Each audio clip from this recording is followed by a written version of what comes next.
देखिए बच्चों, आज हम बात करेंगे 1.8 हार्वेस्टिंग। ठीक है।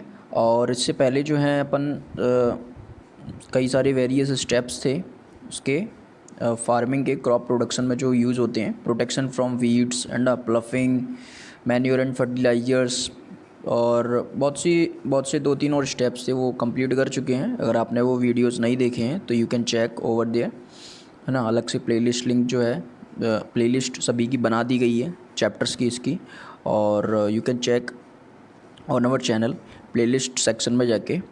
ठीक है, तो आपको सारे जो हैं समझ में आ जाएंगे। देखेंगे व्हाट इज़ हार्वेस्टिंग, पढ़ेंगे कि क्या होता है।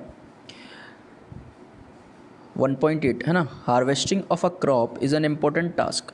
ठीक है, the cutting of crop after it is mature is called harvesting. तो हार्वेस्टिंग होता क्या है एक्चुअली?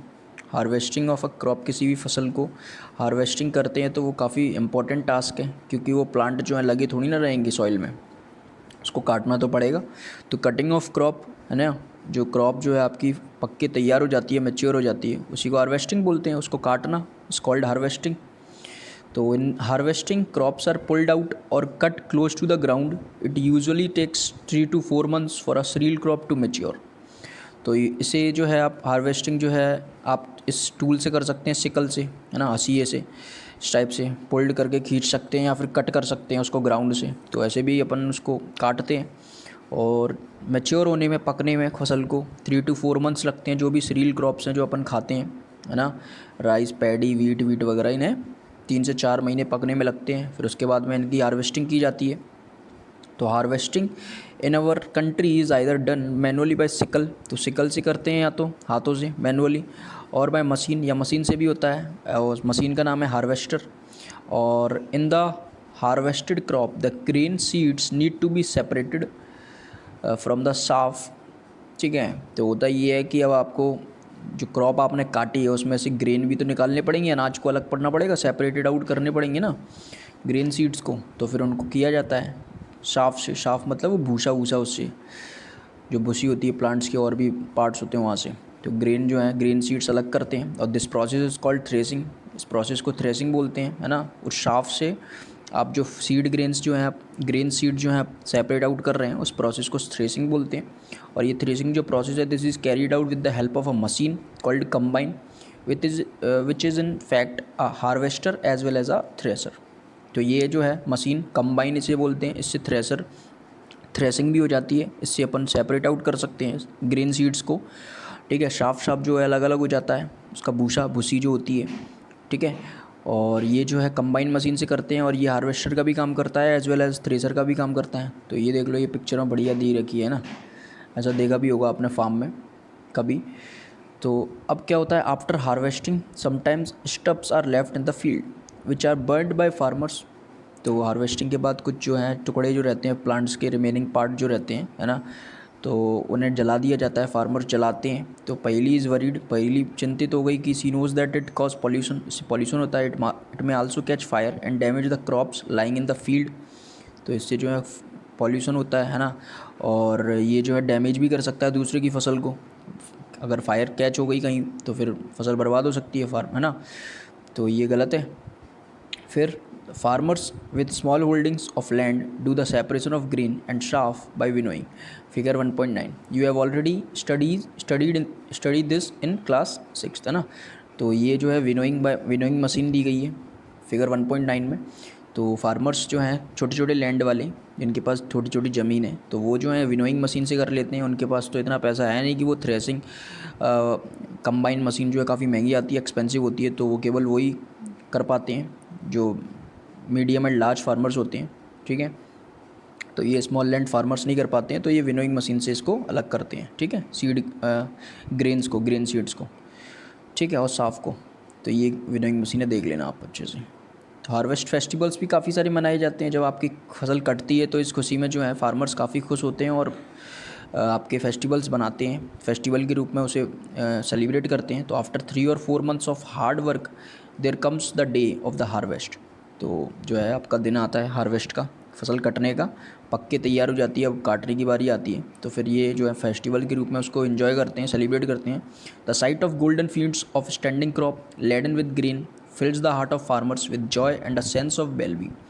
तो ये काफ़ी फार्मर्स देख के है ना फील्ड को, गोल्डन फील्ड्स और बहुत सारे ग्रेन्स हैं उसमें और सारी चीज़ें, उनके हार्ट बहुत भर जाते हैं, ठीक है, वो बहुत प्रसन्न हो जाते हैं, खुश हो जाते हैं ना हार्ट फार्मर्स। तो इसी के रूप में वो सेलिब्रेट करते हैं। The efforts of the past season have borne fruit and it is time to relax and enjoy little. तो इतनी सारी मेहनत करने के बाद उन्हें फल मिलता है, तो फिर वो रिलैक्स करते हैं और इन्जॉय करते हैं। The period of harvest is thus of great joy and happiness in all parts of the India. India के सभी हिस्सों में ये मनाया जाता है, ठीक है। हार्वेस्ट फेस्टिवल्स अलग अलग नाम से जाने जाते हैं। Man and women celebrate it with great enthusiasm. तो मैन एंड वुमेन दोनों ही इसको सेलिब्रेट करते हैं बड़े ही उत्साह, बड़ी उससे लगन से। The special festivals associated with the harvest season are Pongal. तो पोंगल मनाया जाता है, बैसाखी मनाई जाती है, होली मनाई जाती है, दिवाली, नबन्या एंड बिहू, ये सब जो हैं अलग अलग पार्ट्स में मनाई जाती हैं। पोंगल जो है साउथ इंडिया में मनाया जाता है ना, वहाँ की हार्वेस्ट होता है festival, harvest festival, crop cut के तैयार होती हैं, तो फिर पोंगल के रूप में वो मनाते हैं हार्वेस्ट फेस्टिवल। बिहू को जो है, बिहू आसाम में मनाया जाता है, बिहू है ना। और होली दिवाली नॉर्थ इंडिया के हैं, बैसाखी तो आपको पता ही है नॉर्थ इंडिया में बनाई जाती है ना, पंजाब वगैरह में लोहड़ी वोड़ी ये सब कुछ बनाई जाती है ना, तो आप जानते होंगे। सिंपल है, कुछ ज़्यादा बड़ी बात नहीं है, समझना। तो देखेंगे व्हाट इज़ स्टोरेज। तो हार्वेस्टिंग आपको समझ में आ गया होगा व्हाट इज़ हार्वेस्टिंग, ठीक है। फसलों का कटना ही हार्वेस्टिंग कहलाती है, और इसी के रूप में जो है फार्मर्स क्या करते हैं, इसको सेलिब्रेट करते हैं, हार्वेस्ट फेस्टिवल मनाए जाते हैं in the different parts of the country. अब 1.9 ने स्टोरेज दिया गया है। अब इन सभी जो ग्रेन्स अपने इकट्ठे किए इनको स्टोरेज करती है गवर्नमेंट, है ना, तो इनको स्टोर करके रखती है। तो स्टोरेज कैसे पढ़ लेंगे। Storage of produce is an important task, ये भी एक इम्पोर्टेंट टास्क है। If the harvested grains are to be kept for longer time they should be safe from moisture, insects, rats and micro organisms.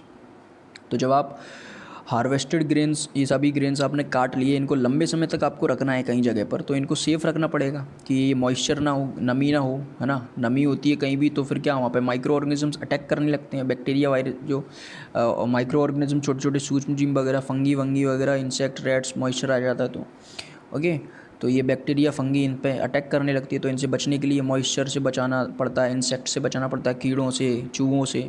चूहे भी क्या बहुत फसल को जो है, सॉरी उसको ग्रेन्स को जो है ग्रेन्स, फूड ग्रेन्स को खा जाते हैं, है ना, तो बेकार हो जाता है ये। ओके, तो हार्वेस्टेड ग्रेन्स है मोर मॉइस्चर, और हार्वेस्टेड ग्रेन्स तो वैसे ही बहुत मॉइस्चर होते हैं, उनमें नमी ज़्यादा होती है। If freshly harvested grain seeds are stored without drying they may get spoiled or attacked by organisms making them unfit for use or for germination. तो अगर आप इनको बिना ड्राइड अप, बिना सुखाए इनको रखते हैं स्टोर करके, तो ये स्पॉइल्ड हो जाएंगे, सड़ जाएंगे, क्योंकि माइक्रो ऑर्गेनिज्म जो है अटैक कर देंगे, बैक्टीरिया, फंगी, और ये सड़ जाएंगे। तो hence before storing them the grains are properly dried in the sun to reduce the moisture in them. तो इन्हें सुखाया जाता है, उसके बाद स्टोर करते हैं ठीक से। This prevents the attack by insect, pests, bacteria and fungi. Okay, तो ये जो थे micro organism, bacteria and fungi attack करते हैं। ज़्यादातर बैक्टीरिया और फंगी जो हैं वो ज़्यादा मॉइस्चर वाले सराउंडिंग में ही ज़्यादा फैलते हैं, है ना, अटैक करते हैं, उनको नमी चाहिए होती है ग्रो करने के लिए। तो ये हम प्रीवियस क्लासेस में पढ़ चुके हैं, ठीक है। तो अब देखेंगे पहली, I saw my mother putting some dried leaves, neem leaves, है ना, in an iron drum containing wheat, I wonder why. तो ये जो है अपने घर में देखती है वीट के जो ड्रम में, उसकी मम्मी जो है ड्राइड सूखी पत्तियाँ लगा रखती हैं नीम की। तो ये जो है बैक्टीरिया और फंगी से बचाते हैं, इसीलिए वो रखती हैं, ठीक है, इससे कि उसमें कीड़े वीड़े ना लगे। अब ये देखेंगे food corporation of India, FCI, इसी पर जिम्मा है पूरा इंडिया का। यहाँ पर सारे जो हैं फूड ग्रेन्स स्टोर करके रखती है गवर्नमेंट तरह, ठीक है। और यहीं से जो है PDS अलग अलग स्कीम्स के तहत जो है वो गरीबों को बांटा जाता है, टू द नीडी पीपल, ज़रूरतमंद लोगों को पहुंचाया जाता है राशन पानी, है ना। PDS पब्लिक डिस्ट्रीब्यूशन सिस्टम के तहत यहाँ से ही जाता है पूरा सामान फूड ग्रेन्स का। अब देखेंगे farmers store grains in jute bags और मेटलिक बिन्स। तो ये जूट के बोरे होते हैं, उनमें स्टोर करके रखती है, या मेटलिक बिन्स होते हैं, ठीक है, मेटल के बने हुए डब्बे बड़े बड़े। However, large scale storage of grains is done in silos and granaries to protect them from pests like rats and insects. Okay, तो ये जो है ग्रेनरीज या साइलोज में रखते हैं इनको। ये देखो ये रखे हुए हैं, ये देखो साइलोज, ए में दिया, ये साइलोज है ना, FCI द्वारा रेगुलेट होता है, इसी में रखते हैं वो लोग। और इनको प्रोटेक्ट करते हैं पेस्ट, रैट्स, इंसेक्ट से। अब ड्राइड नीम लीव्स जो हैं are used for storing food grains at home. Home में तो आप देखेंगे ड्राइड नीम लीव्स यूज होती हैं, है ना, फूड ग्रेन्स को स्टोर करके रखते हैं तब उसमें, तो इससे कि बैक्टीरिया फंगी ना लगे, इंसेक्ट्स ना हो। और for storing large quantities of grains in big godowns specific chemical treatments are required to protect them from pests and microorganisms. लेकिन ये बड़े बड़े साइलोज में, ग्रेनरीज में बड़े काफ़ी अमाउंट ऑफ जो है मिलियन टन्स में जो है आपका फूड ग्रेन्स स्टोर करके रखा जाता है। तो इनमें थोड़ी ना आप नीम की लीव्स रखोगे, तो इसमें जो है केमिकल ट्रीटमेंट किया जाता है, ठीक है, तो जिससे कि वो सेफ़ रहें। ओके, तो सो समझ में आया होगा आपको स्टोरेज भी। अब 1.10 में दिया गया फूड फ्रॉम एनिमल्स, खाना जो है आपको एनिमल्स से भी मिलता है। तो देखेंगे आपको एक लिस्ट बनानी है, फूड, मिल्क सोर्सेज, काऊ, बफेलो, सी गोट, सी कैमल, तो इनसे मिलता है आपको। अब और भी आपको फूड लिखने हैं और फिर यहाँ पे सोर्सेज लिखने हैं, किससे, एनिमल सोर्सेज लिखने हैं, किस एनिमल से आपको मिलता है। तो after completing this table you must have seen that like plants animals also provide us with different kinds of food। तो आपने देखा प्लांट्स और एनिमल्स दोनों ही आपको फूड प्रोवाइड करते हैं। तो many people living in the coastal areas consume fish as a major part of their diet. अब जो व्यक्ति, जो इंसान, जो लोग कोस्टल एरियाज़ में तट के किनारे रह रहे हैं, समुद्र के किनारे रह रहे हैं, ठीक है, जहाँ पानी के किनारे रह रहे हैं, तो वहाँ तो सबसे ज़्यादा वो लोग फ़िश कंज्यूम करते हैं, फ़िश को खाते हैं, उनकी डाइट में सबसे बड़ा मेजर पार्ट है। ओके, तो ये हो गया ना एनिमल सोर्स फूड। तो in the previous classes you have learned about the food that we obtain from plants. Plant से मिलने वाला फूड अपन ने पढ़ा था प्रीवियस क्लासेस में। We have just seen that the process of crop production involves a number of steps like selection of seeds, sowing etcetera. और अभी आपने ये देख लिया कि क्रॉप प्रोडक्शन में क्या क्या नंबर ऑफ स्टेप्स, अलग अलग टाइप के स्टेप्स जो हैं लगते हैं, है ना। प्लफिंग होता है एंड इरीगेशन होता है, मैन्योर एंड फर्टिलाइजर्स होता है ना, वीडीसाइड्स, प्रोटेक्शन फ्रॉम वीड्स, ये सभी चीज़ें अपन ने स्टेप्स अलग अलग पढ़े, तो ये अभी पढ़ चुके हैं अपन। और similarly animals reared at home और in farms have to be provided with proper food, shelter and care. Sorry, तो ऐसे ही एनिमल्स को भी अपन क्या करते हैं, पालते हैं, फार्म्स में रखते हैं या घरों में पालते हैं, तो उनको भी आपको फूड देना पड़ता है, शेल्टर देना पड़ता है, उनकी केयर करनी पड़ती है। When this is done on a large scale it is called animal husbandry. तो व्हाट इज़ एनिमल हस्बेंड्री, तो आप समझ में आ गया होगा आपको एनिमल हस्बेंड्री क्या बोलते हैं। एनिमल्स को पालना, पोसना, फार्म्स में उनको फूड देना, शेल्टर देना, केयर करना उनकी, ये बड़े पैमाने पर किया जाता है, लार्ज स्केल पर, इसी को एनिमल हस्बेंड्री बोलते हैं, है ना। जिससे कि आपको फूड मिलता है, इन सभी चीज़ों से अलग अलग चीज़ें प्राप्त करते हैं अपन, उनसे सभी चीज़ें जो हैं सप्लाई की जाती है टू द मार्केट्स। तो ऐसा करना बड़े स्केल पर, बड़े पैमाने पर एनिमल हस्बेंड्री बोलते हैं। बड़े पैमाने पर जो है एनिमल्स को पालना, पोसना, उनकी केयर करना, फूड प्रोवाइड करना, ठीक है। तो देखा भी होगा बड़े बड़े फार्म्स होते हैं।